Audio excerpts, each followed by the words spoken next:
Amoureux de la langue française, bonjour.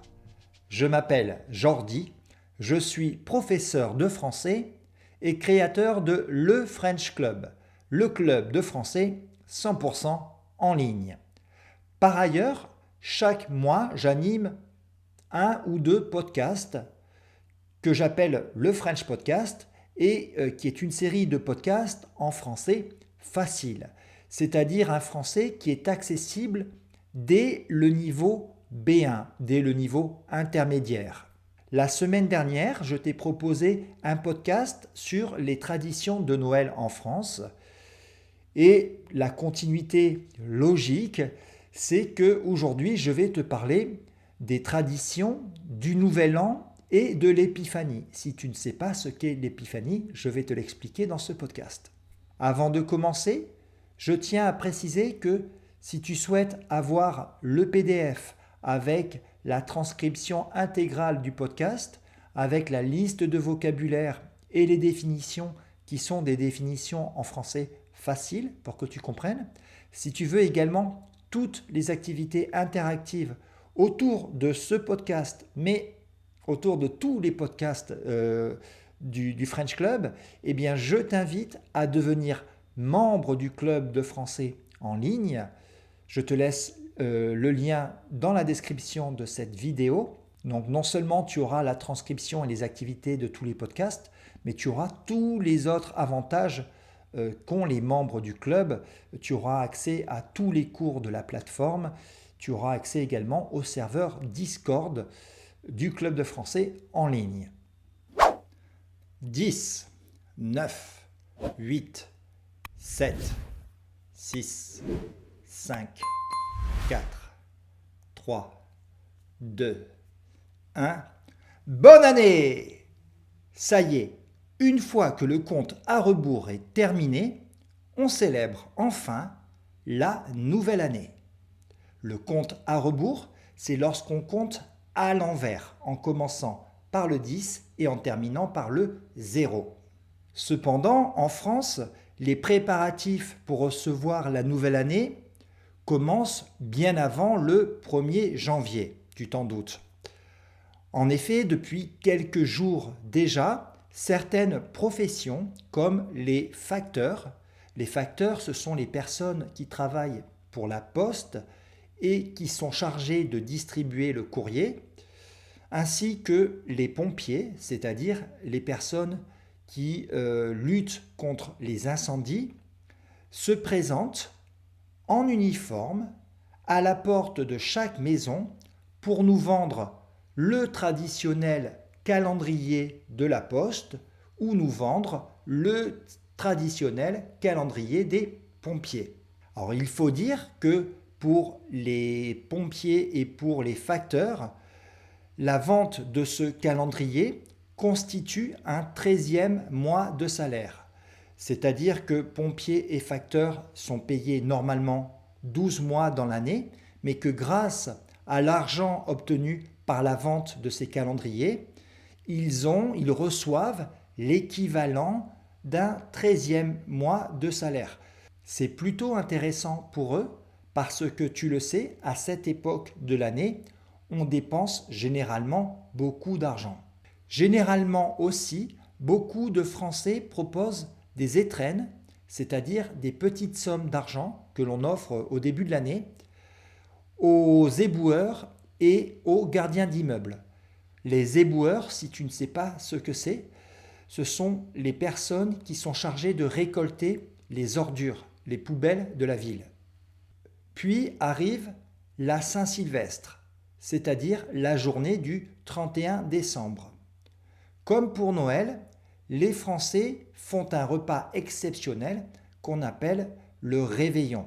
Je te renvoie à mon dernier podcast sur les traditions de Noël en France si tu ne l'as pas écouté, où je t'explique un petit peu comment sont organisés ces réveillons. En général, on commence par un apéritif avec des canapés. Donc les canapés, ce sont des petites tranches de pain sur lesquelles on dépose du foie gras, du caviar ou tout simplement du saumon.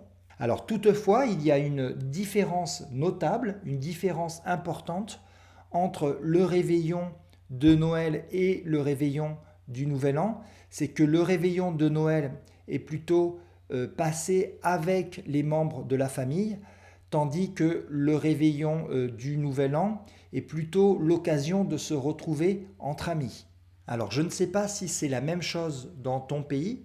Je sais que par exemple au Japon, ce sont des élèves japonais qui me l'ont expliqué, c'est le contraire de ce que nous faisons en France. C'est-à-dire qu'on célèbre plutôt Noël avec les amis, parce que Noël au Japon, c'est une fête importée, ce n'est pas une fête traditionnelle. Et inversement, on va plutôt passer le jour de l'an avec sa famille. Quelques secondes avant minuit, le compte à rebours commence et on se souhaite naturellement la bonne année. Souvent, dans les minutes qui suivent, on va voir chaque membre de la soirée pour lui adresser nos vœux. Donc les vœux, ça s'écrit V-O-E dans l'eau, U-X, on le met souvent au pluriel, et ce sont des souhaits de réussite et de bonheur qu'on adresse à une personne. Alors les formules qu'on adresse sont souvent les mêmes, par exemple, je te souhaite mes meilleurs vœux, ou je t'adresse tous mes vœux de bonheur, ou tout simplement mes meilleurs vœux. Alors bien sûr, on peut personnaliser un petit peu ces vœux. Si je m'adresse par exemple à un père de famille, je vais lui dire « Je souhaite beaucoup de bonheur à ta famille ». Si je m'adresse à un étudiant qui est en train de passer ses examens, je vais lui dire « Je souhaite que tu réussisses tes examens avec beaucoup de succès ». Bon, etc., etc. La tradition veut aussi qu'à minuit, on s'embrasse sous le gui. Alors, je t'ai expliqué dans le podcast précédent ce qu'est le gui.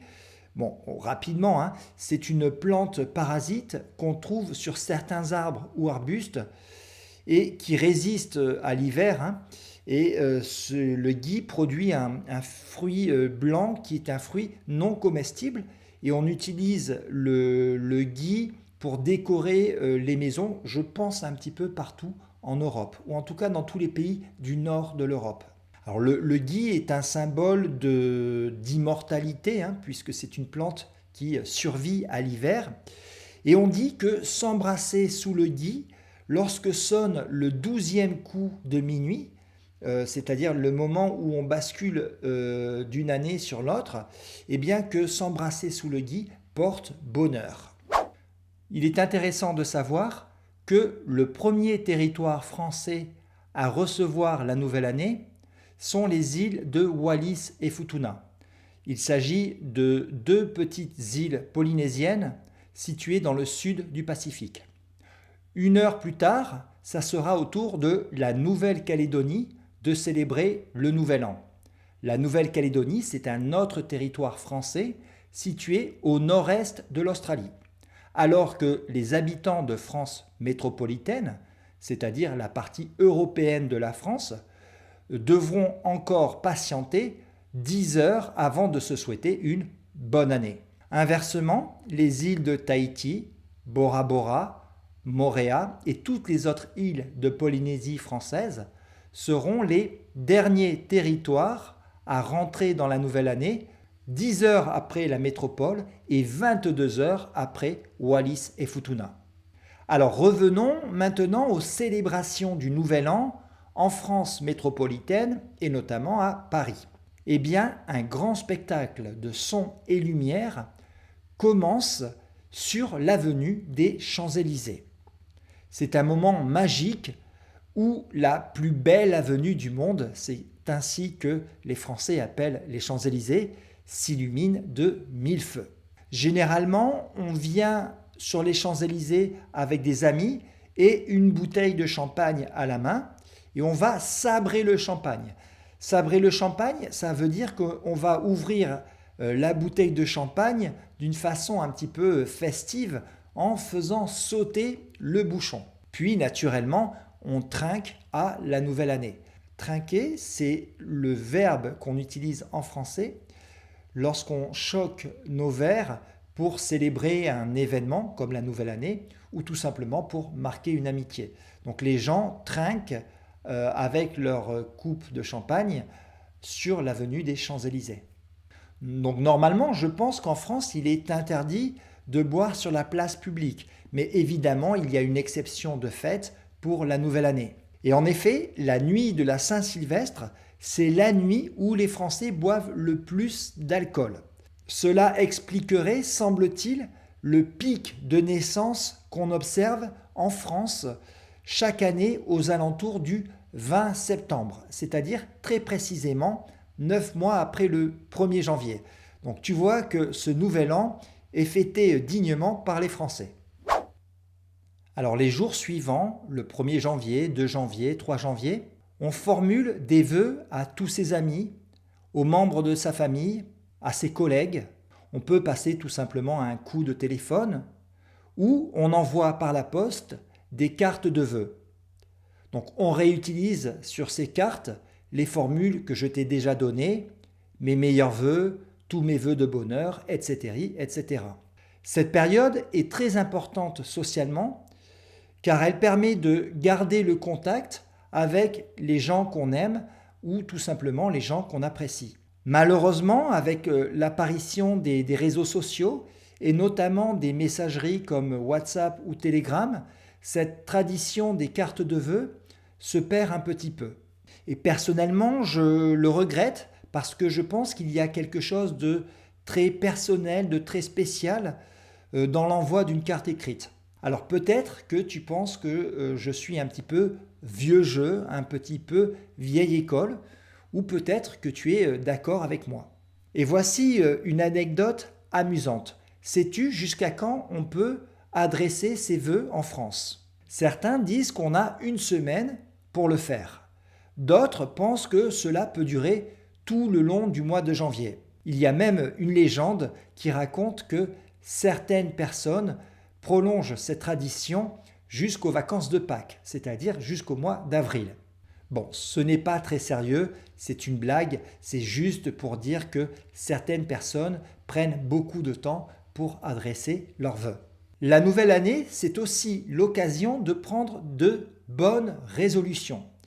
Les bonnes résolutions, ce sont des nouveaux comportements positifs que l'on souhaite adopter, que l'on souhaite prendre. Alors les exemples les plus classiques sont s'inscrire à un club de gym, reprendre une activité artistique ou se remettre à apprendre une langue étrangère. Pourquoi pas le français? Alors moi, Jordi, est-ce que je vais prendre une bonne résolution pour l'année 2024? Oui.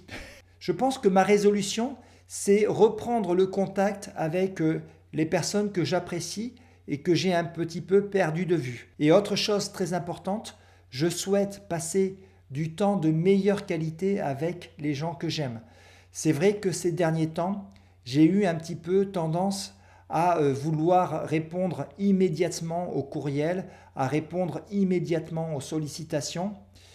Et c'est vrai aussi que je faisais un petit peu ça sur mon temps de repos. Donc moi, je t'ai donné mes résolutions et maintenant, je serai très curieux de connaître les tiennes. Quelles sont tes résolutions pour cette année 2024? Donc tu peux me mettre ta réponse dans les commentaires de ce podcast ou dans les commentaires de cette vidéo si tu écoutes ce podcast sur YouTube. J'ai très envie de connaître toutes les résolutions des membres de la communauté du French Club. Donc il y a Noël d'abord, le jour de l'an ensuite, et les fêtes de fin d'année se prolongent jusqu'au 6 janvier. Le 6 janvier, c'est le jour de l'Épiphanie. L'Épiphanie, c'est une fête d'origine chrétienne, comme Noël, qui célèbre l'arrivée des 3 rois mages, Melchior, Balthazar et Gaspard, qui sont venus rendre hommage à la naissance de Jésus. Alors je sais que dans certains pays, et notamment en Espagne, l'Épiphanie est une fête grandiose. Madrid, la capitale espagnole, reçoit à cette occasion des centaines de milliers de touristes. En France, l'Épiphanie prend une forme plus modeste, plus petite, mais tout aussi chaleureuse et conviviale. La tradition veut que le 6 janvier, le jour de l'Épiphanie, on fête les rois avec la traditionnelle galette des rois. Alors, il s'agit d'un dessert qui prend des formes différentes selon les régions de France. Dans certaines régions, ce sont des galettes de frangipane. Dans d'autres régions, c'est de la fouasse ou de la brioche. Bref, chaque région a sa propre galette avec ses propres ingrédients. Cependant, le principe est toujours le même. À l'intérieur de la galette se trouve une fève, c'est-à-dire un petit objet en porcelaine ou en métal, et celui ou celle qui tombe sur la fève en mangeant sa galette devient le roi ou la reine, et on lui remet une couronne de roi qui généralement est en carton. Cette galette des rois, elle est très souvent accompagnée de cidre. Le cidre, c'est une boisson légèrement alcoolisée, pétillante et à base de pommes que l'on produit un petit peu partout en France, dans le Pays Basque, en Corrèze, en Bretagne, en Normandie et probablement dans d'autres régions. Donc on fête les rois naturellement en famille, mais il faut savoir qu'on fête également les rois entre collègues, au travail, généralement vers 16 heures, à l'heure du café. Et la tradition, ou tout du moins la coutume, veut que celui ou celle qui tombe sur la fève paie la galette des rois le lendemain à tous ses collègues. Ainsi, en France, il n'est pas rare que dans les bureaux, on célèbre les rois jusqu'à la fin du mois de janvier. Ce qui fait bien sûr le grand bonheur de tous les pâtissiers de France. Parce que normalement, la fête des rois, c'est uniquement le 6 janvier. Mais avec cette tradition un petit peu amusante, on vend des galettes pendant tout le mois de janvier. Mais l'épiphanie, c'est aussi l'événement qui marque la fin des festivités de fin d'année. C'est souvent après cette date que les Français décident de retirer leurs décorations de Noël, de se débarrasser du sapin de Noël. Donc c'est la fin des célébrations et c'est le véritable lancement d'une nouvelle année. C'était le Nouvel An et l'Épiphanie en France, 32e, et oui, 32e épisode de ce French Podcast, le podcast en français facile. Je te rappelle que si tu veux avoir accès aux PDF ainsi qu'aux activités interactives de ce podcast, eh bien je t'invite à nous rejoindre au Club de français 100% en ligne. Tu auras également accès à tous les cours de la plateforme du Club de français. Je viens de terminer un cours sur l'impératif et là je suis en train de créer un cours intitulé Le français de la cuisine qui est super intéressant, où je donne le nom de tous les aliments, où on parle de la restauration, des recettes de cuisine. Enfin bref, si tu veux le découvrir, tu as l'adresse dans les commentaires. Je te remercie d'avoir écouté ce podcast. Je te dis à la semaine prochaine sur la chaîne YouTube du French Club.